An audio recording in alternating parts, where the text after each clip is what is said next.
stand by for action.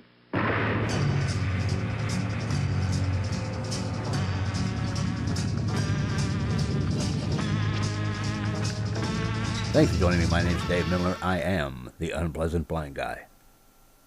Berserk Bobcat Saloon seems an odd name, but it's a thoughtful program hosted by a man of a respectable background.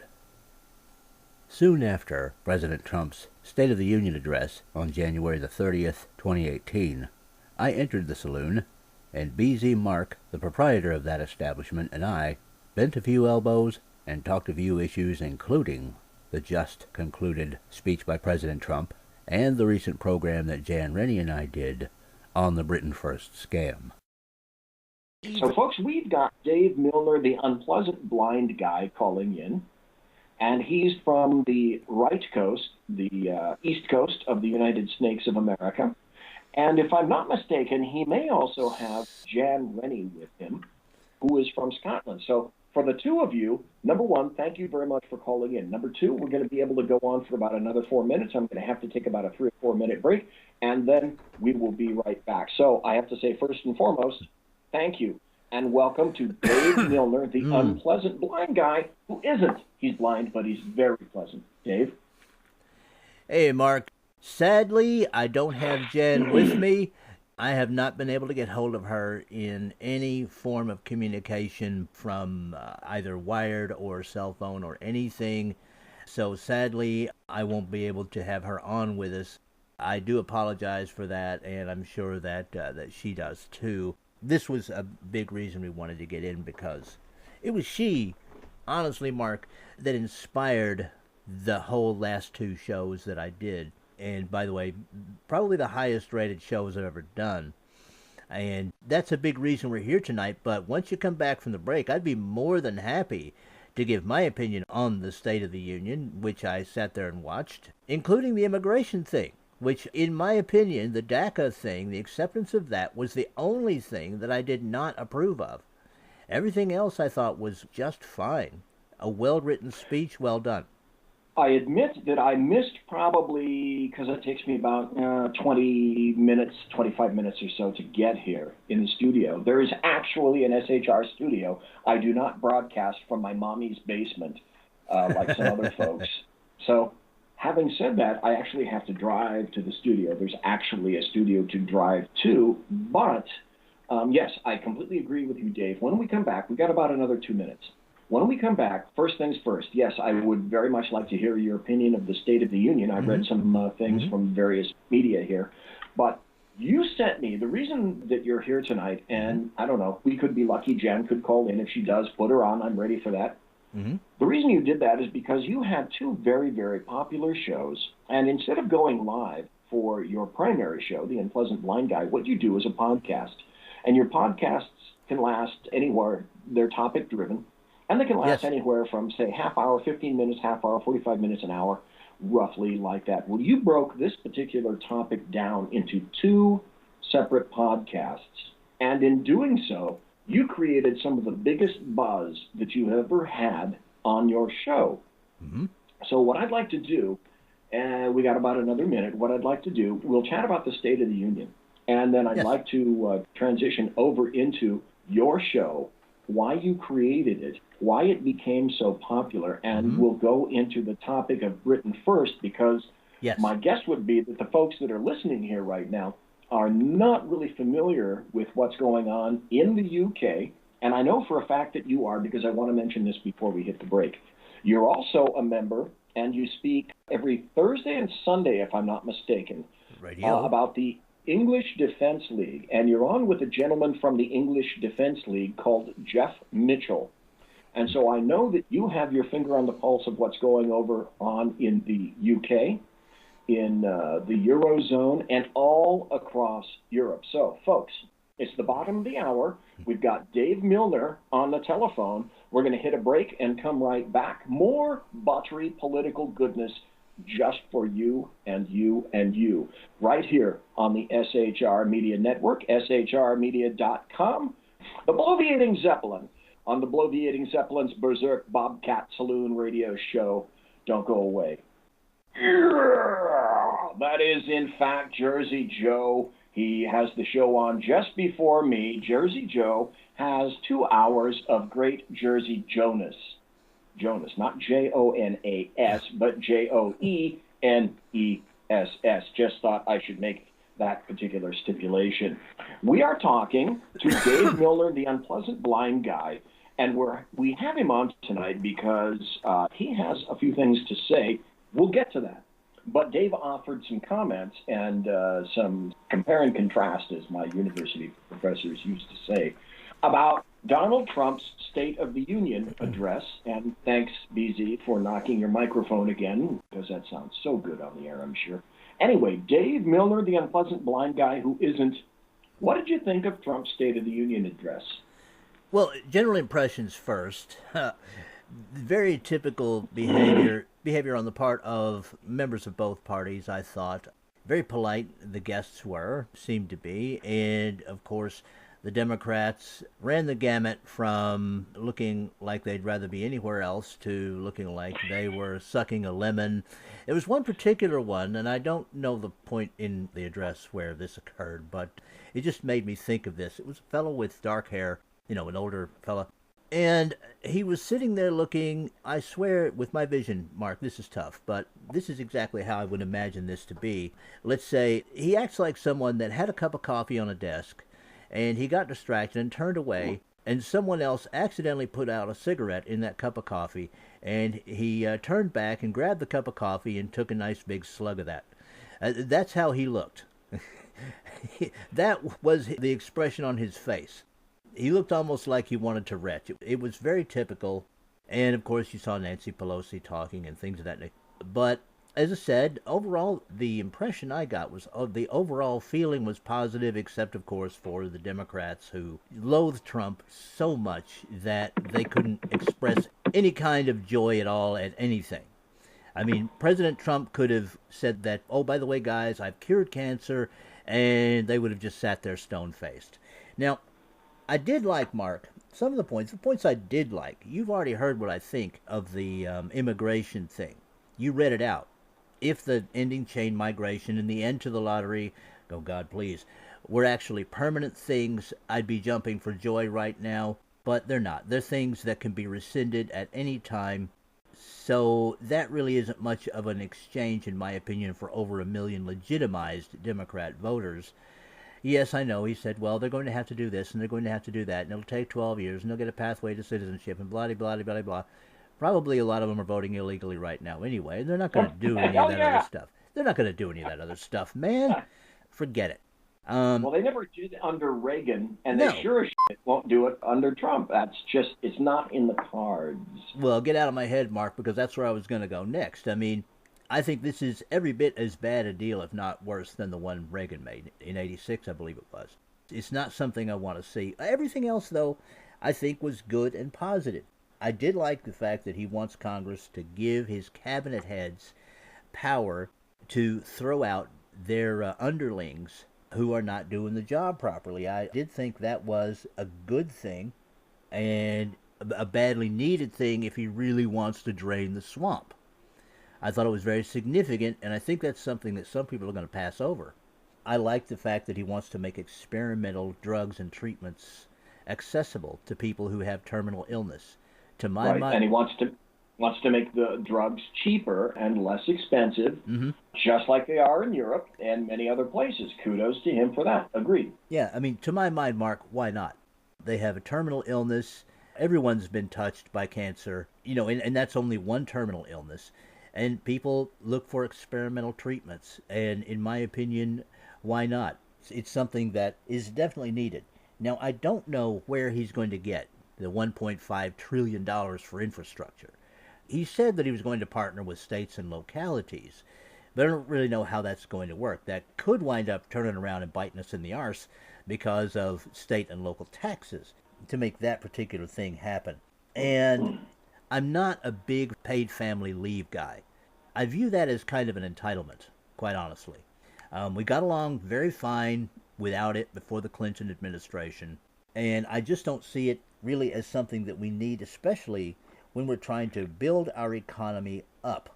I did like what he had to say about only giving American aid to our friends overseas. How that's going to be implemented, though, I don't know. We have to look past the good rhetoric to the practicalities of how these things are going to be implemented. I mean, I agree with it completely. We shouldn't be sending money to, in my opinion, Saudi, for instance. We hell no. But we do. We shouldn't be sending money to them, but we are.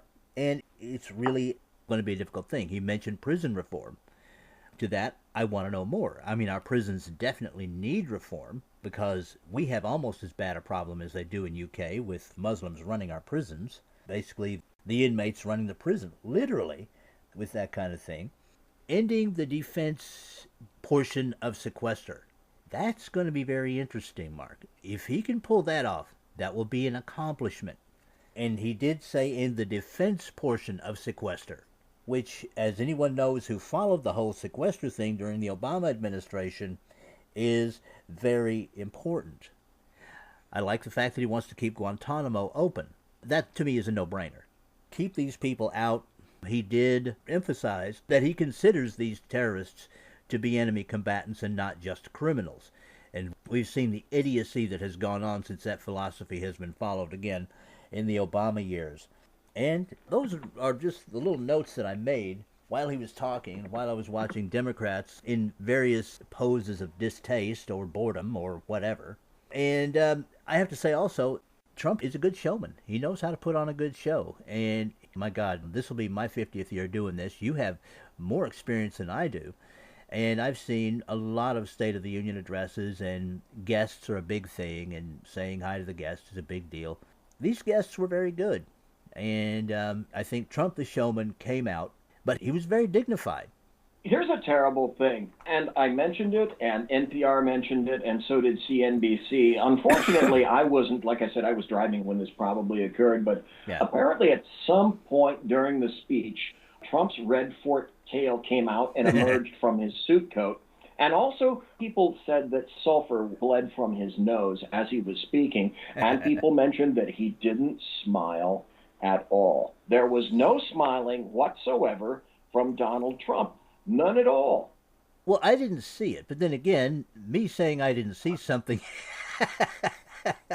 is, you really can't take it to the bank. Facial expressions are always something I've had trouble with. I tend to go on other cues. So, I don't know whether that was the case. He looked serious. Yes, he did. He did look serious. Now, I'm peeking around Twitter just for the heck of it. And here's some of the reactions that I'm seeing from Twitter. From Dannerism, I have to say, and I don't know if anybody else did. I don't know if you did either, but apparently Joe Kennedy made the Democrat response to this. I heard not one word of that. Dannerism said, nor did I. Easily the stupidest and most pretentious Dem response ever. Matt Betley, an author who I've had on already, said, after tonight, Trump 1, Democrats 0. Chuck Nellis said, Joe Kennedy III is definitely at the Ted Kennedy end of the Kennedy spectrum, or even, dare I say it, to Carolyn because he's left. Carrie Baxter Donovan, East Coast political goddess, said Dan Jones just said that he's been assaulted by President Trump since he was in office. Wow. CNN is bad news. Candace Owen said, make no mistake, Democrats didn't brand themselves as anti-Trump tonight. They branded themselves as anti-American. Truly sickening. Hugh Hewitt of the Hugh Hewitt radio show said, Dems did not think this through. They are sitting on their hands as America applauds. Bradley Scott said, I truly believe this man is saving our nation. God bless and protect Donald Trump. Now, I shipped out a photograph of San Fran Nan, and apparently this has kind of gone semi-viral because her mouth, as I caught her, it looks like a sphincter. And so as I put this out, I said San Fran Nan is clearly applauding for all the buttery good things that occurred. And there's my photo from someone else, and it says, poor Nance. She has to concentrate on smacking her gums and keeping her teeth clean. This is fantastic to watch. Actual adults behaving like 2-year-olds. Well, it continues. Conservative LA says, it's time for a week and a half of pics of cute bunnies. Jeff Dunitz, the id with lid, said Kennedy's speech seems to be a bit generic. Ben Shapiro, Bernie Sanders, who was just informed pudding will be available after this speech. He cheered wildly. And so on. It just continued. Jeff also said, and it was a very generic liberal Democrat, Ted Kennedy could have given that speech. I almost expected him to cry out, "Mary Jo, please wake up." A nice one. That's very nice. I like Jeff. that. Wow. I'm gonna be on Jeff's show tomorrow. Well, so I'm gonna have to give him kudos. Please give him kudos for me. That was well done. Well done, Jeff, sir. Oh, okay. So, folks, we're going to transition. We got about another 14 minutes or so, 13 minutes before we come up to the top of the hour break. Because here on the show, things go boom, boom. Wait a minute, I can't even. All right, come on. Let's see if I can do this now. Boom, boom, boom. Nah, my snapper is not snapping real well. Ooh, that sounds bad. Anyway, let's transition That's what she said. over to the. Sorry, I had to do it. I know. That's why it's late night talk. Let's transition over to the reason why you're here. Now, you have a show called The Unpleasant Blind Guy, and you let me know about this show that's called BFBS, and it came in 2 parts. I listened to both. Oh, good. Thank you. And that's what you wanted to talk about tonight. They're both about 45 minutes, roughly, or so. And these 2 shows have gotten you the greatest amount of views ever in the history of The Unpleasant Blind Guy. So what I would like you to do for the people that are listening and watching is tell folks why you created this show, what it's about, and how it is that you got so many views of your show, Dave. Wow, that's a lot to tell. I guess I'll start out with, I had been calling in here and there to various radio shows before I made the show. And, of course, participating in chat rooms and things like that off of those shows. And before that, I had been a keyboard warrior, so to speak, on places like Internet Relay Chat starting at the end of 1991. So very familiar with the net and very familiar with conversation and things of that nature involving politics. But it sort of increased the moment that I began calling into some of these radio shows and getting in those shows' chat rooms, because the people in those chat rooms kept telling me I should get my own show. And it took a few years for me to do that. I have to think a thing to death before I do it, especially if it's a big thing. And as you know, Mark, putting up your own show is a big thing. Oh, yeah. So I thought about it and then I went ahead and started it up. At first it was just on YouTube, and I just told friends of mine in social media, oh, hey, here it is. You want to let's do it? That's fine. And got some very good and dedicated listeners, and they helped me out a whole lot. One of them was, well, let's just call her Leopard Woman, because that was one of her handles on Twitter.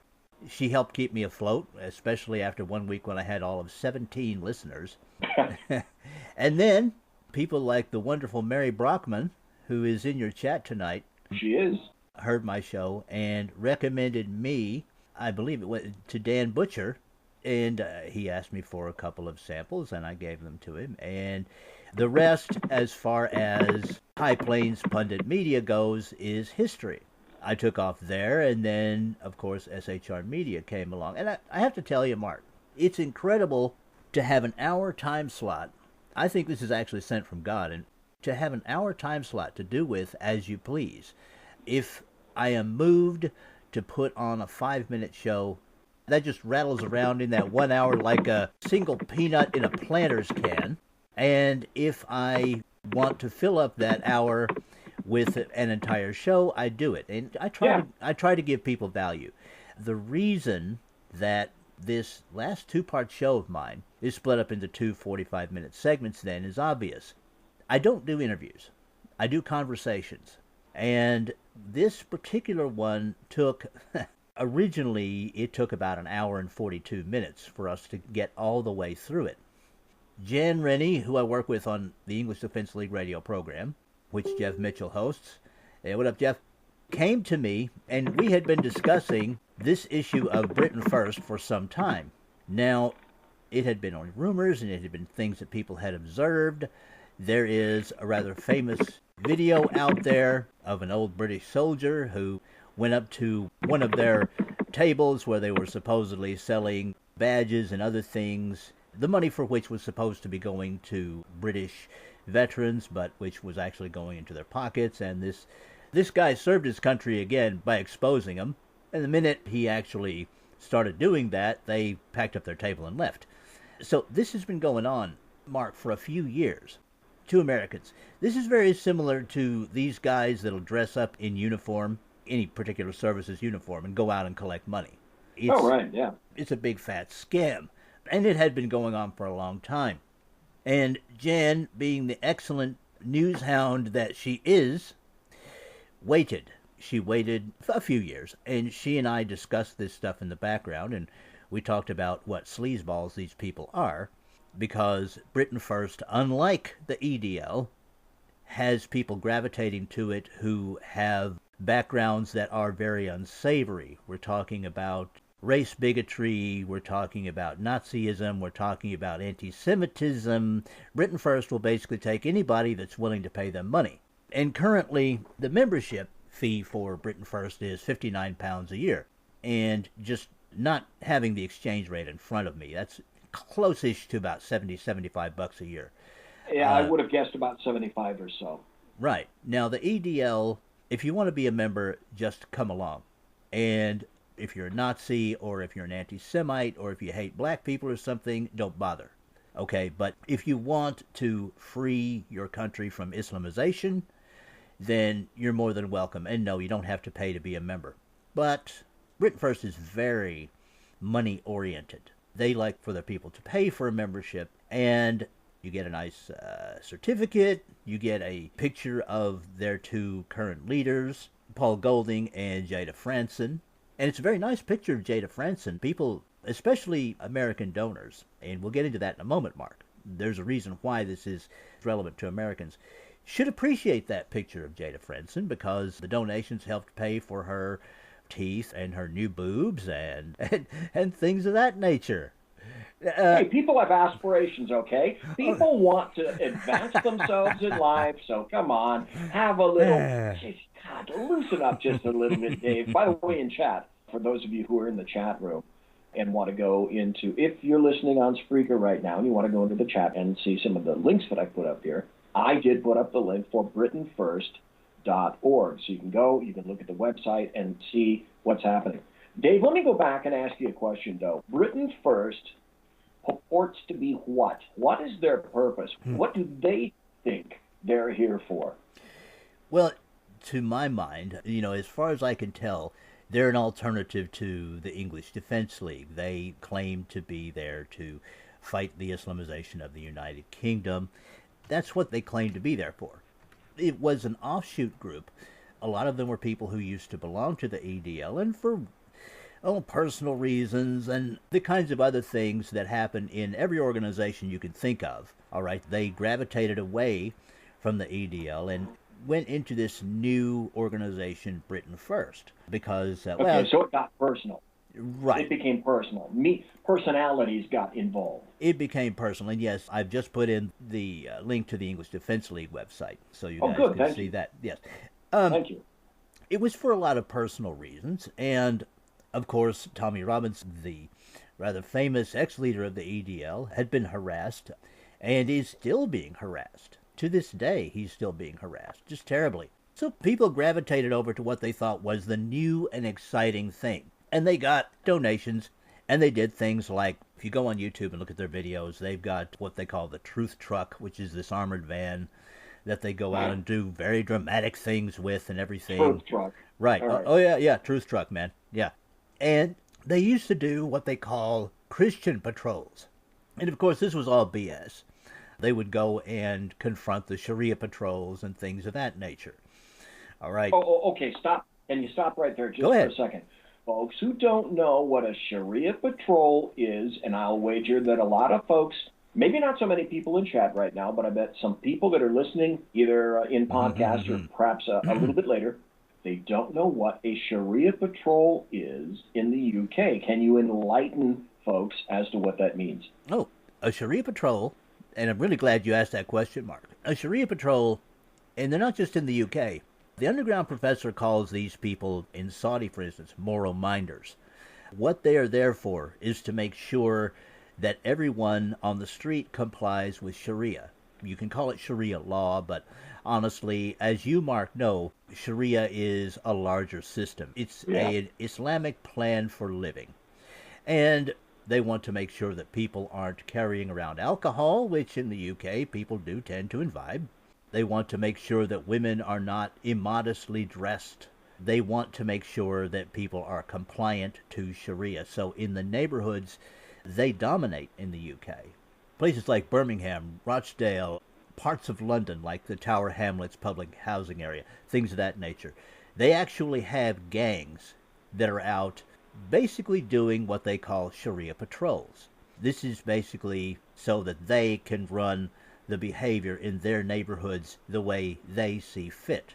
Not legal at all, but they do it anyway. And if there are no cameras around, which, is kind of a neat trick in the UK because they have CCTV everywhere, but there are places where they don't. If there are no cameras around, they'll enforce their vision of proper Sharia behavior with beatings and things of that nature. And this is not, Mark, just in the UK. I predict that it won't be very many more years before it's right here in the United States in places like Michigan and Minnesota. Yep, guaranteed, exactly. Yeah. Dave, guaranteed, exactly. It's going to be coming to Hamtramck first, and then Dearborn. Yes. Back and forth between those. Guaranteed that will happen. Folks, we're going to have to take a break. It's the top of the hour. It's 9 o'clock on the left coast, and it's the magic witching hour on the east coast. It's midnight, and in Bolivia, it's 17,523.723 seconds and 29 hours, and east by northeast, and that all kind of stuff. Folks, we're listening to and talking to Dave Milner, the Unpleasant Blind Guy, and he's talking about his show, BS, and he's also talking about Britain First. We're going to take a break, and then come right back. Pretty please. Ladies and gentlemen, boys and girls, children of all ages, you're listening to the bloviating Zeppelin's Berserk Bobcat Saloon radio show. That's me, it's you, it's Dave, and we're talking about Britain First. So, Dave, continue to tell us, please, about Britain First. Sir. Okay. Now, all of this shiny stuff did attract a lot of people, and it did attract a lot of attention. But let's flash forward a little bit, because we don't have all night. As I said in chat, I can do all night, but I get extra for that. Let's flash forward to last year. President Trump saw a couple of their videos, and their videos are known to be doctored, recycled, reused, blah, blah, blah, blah. But the point is, he saw a couple of their videos, and he retweeted them. Now, this is because I think the president understands that there is a real problem with Islam. In fact, he said as much himself. And he retweeted those videos, not realizing, not even really knowing who Britain First are, as he did say later. He retweeted those and got into a whole lot of trouble. Now, there are a lot of Trump supporters in the United States of America. We know this. They visited the Britain First website and all that, and the donations began to spill in. Sadly, though, a lot of Americans who only wanted to legitimately help in this instance, because they do need help in the UK with Islamization, and we're going to need to be on our toes to make sure we don't become them in a few years. They do legitimately need help, but not from people like Britain First. It came about, and I did the show because Jan found a fellow named Graham, who was very closely connected with one of the leaders of Britain First, Jada Franson, and who was there for some of their, shall we say, frolics. With donated money, they do things like throw fabulous parties where they'll get into a pub, and just as Graham said, buy the bar. In other words, we'll take we'll take everything. Gimme. And not only do they do that, but at the same time they toot lines of coke. Also, Jesus. Also bought with donated money, I might add, because the leaders have no other visible means of support. They live on donations. They have also recently taken, an awesome European trip where they hit several European countries and partied like a pig, again, on donations. And they're very big about raising money, Mark. The last one of their target amounts that I heard of, and this was only a few days ago, was £42,000. So call that about $50,000, okay? And that's what they do with it. They line their pockets with it instead of actually putting it to good use. Now, Mark, really quickly, you and I both know what it takes to run a volunteer organization. A volunteer organization has leaders, and they need money for working vehicles, a modest home, and travel.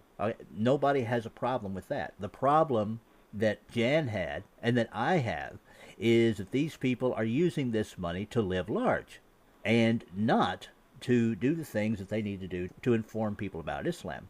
And there are other inconsistencies about these people that make us believe, both Jan and myself, and our news and social spider senses tingle, that these people might be involved as police informants, actually turning in innocent people in the UK and saying that they're doing things like harboring weapons and plotting against the government and things of that nature. Reasons why. All right, very quickly. Britain First demonstrations, which aren't very much of a much, are barely touched by the police over there. They get very nice police protection, and they're not attacked that much from Antifa and groups like Hope Not Hate and things of that nature. EDL demonstrations, on the other hand, hundreds of police, and they suffer a lot of attacks from these counter-protesters, and in some cases the police direct them into places where they will suffer those physical attacks. And if someone from the EDL puts one toe out of place, they get arrested and they will spend prison time. People from Britain First, these leaders specifically, have been arrested. They haven't spent any jail time. They keep going to court for things, and they keep coming out with no jail time. And that's, Mark, that is very suspicious. You see a lot of this stuff in these shows, and I'll say this up front because that's how I like to be with listeners. A lot of this stuff sounds like he said, she said soap opera, but if you look beneath it, and we do cover that, I think you can acknowledge that, Mark. If you look beneath that, there is a lot of suspicious activity that is going on with Britain First, and proof is available. Jan does have the proof that they are doing these things that any legitimate news organization would be happy to buy into. So this is not just hearsay, okay? And this was a big reason why I felt that I should do the show with Jan, so that we could bring this to Americans' attention. Britain First does not need donations. The EDL will take donations, and you get a nice email of thank you, and they'll put it towards equipment and things like that that they need to do the work that they do. And by the way, their leaders actually work regular jobs, and their books are clean. So there you are, Mark, and I hope people will listen to that. It's called BFBS. It's on the Unpleasant Blind Guy page at Spreaker.com, and it's also on YouTube. So please listen to those and subscribe to the YouTube page because, hey, you might get the shows a little bit early. And, Mark, I really appreciate you having me on, man. Thank you. You are very, very welcome. Before you go, though, Dave, yes, sir? I always have to make sure that I do this. Tell folks where you can be found, your website, social media, Twitter, Facebook, any place else, EDL also. Tell folks where you can be heard as well, please. All right. Well, I've told you where my primary shows are. Of course, they're at the Unpleasant Blind Guy page at Spreaker.com. And they're also on the Unpleasant Blind Guy page at YouTube. Again, you can subscribe, maybe get shown early. Also, I'm with the English Defense League radio show. That can be heard now at 10 a.m. Eastern here in the States. Oh. Yeah, okay. yeah. 10 a.m. Eastern here in the States when you're still asleep, Mark. on Thursdays and Sundays. Thursdays and Sundays, you hear those shows. And that is basically it. Of course, my program is also broadcast at 1 p.m. over here on Spreaker.com through SHR Media. And my new shows come out Saturday at midnight. And, of course, this Saturday, I'm going to go ahead and put this together and promote it as a way to promote your program, too. Because it's just been, because I got to tell you, of all the hosts I've met, you're the one that thinks the most like me, and that should frighten you to death. I think that frightens me, and if my wife were listening, that would frighten her. I can guarantee that as well. But thank you again, Mark. I really appreciate it. I appreciate you. I appreciate what you do. I appreciate what you've done in the past in your life and your service to this country, and I thank you for having me on. Okay, and folks, that was Dave Miller, the Unpleasant Blind Guy, proving once again that my $20 was $20 well spent for all those glowing words said by Dave. So, Dave, thank you. You can catch Mark's program Tuesdays and Thursdays at 11 p.m. Eastern on shrmedia.com, on Spreaker, High Plains Talk Radio, and other outlets. The English Defense League website is at http://www.englishdefenseleague.org.uk, in case you want to make a comparison between that and the Britain First website. I offer the English Defense League here and in the program that I did that precipitated my discussion with Mark, merely as an alternative for Americans who wish to help the beleaguered people of the United Kingdom in their struggle against Islamization.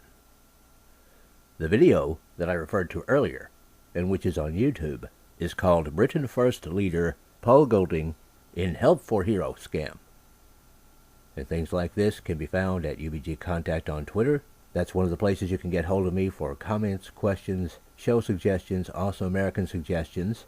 And I'm also Dave Milner at Facebook, the Tea Party Community and Connect with Liberty, and a Magador on Gab.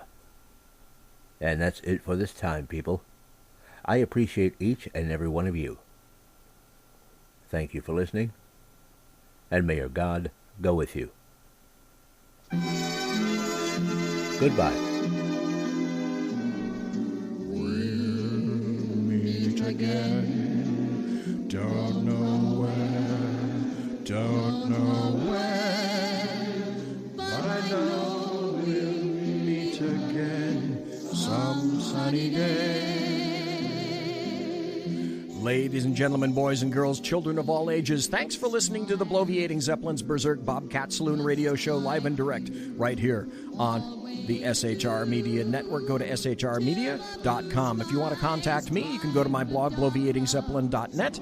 You can contact me on Twitter at bzep, B-Z-E-P, or you can send me a nastygram, email bz@shrmedia.com. Promotional consideration by the Boeing Corporation. If it ain't Boeing, I ain't going. And the Pratt & Whitney Engine Corporation. Thrust, you can trust. Thanks to my personal KC-135 Kettle One refueling team, with which I will be consorting in less than an hour. And thank you again and again, ever so kindly, for listening to this program, listening to it live, listening to it in podcast, and taking part in chat. God bless, take care, be safe. Tomorrow night, Sackheads, be there. Aloha.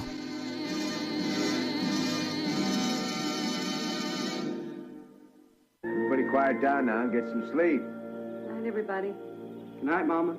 Good night, Ben. Good night, everyone. Good night, Mama. Good night, Daddy. Good night, children. Good night, Daddy. Good night, Elizabeth. Good night, John Boy. Good night, Jim Bob. Good night, Jim Bob. Good night, Jim Bob. What's going on? I was asleep. What's everybody doing? Good night, Jim Bob.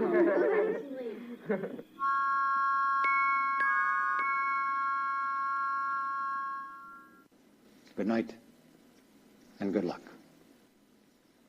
The Unpleasant Blind Guy is copyright 2018. Anno Domini.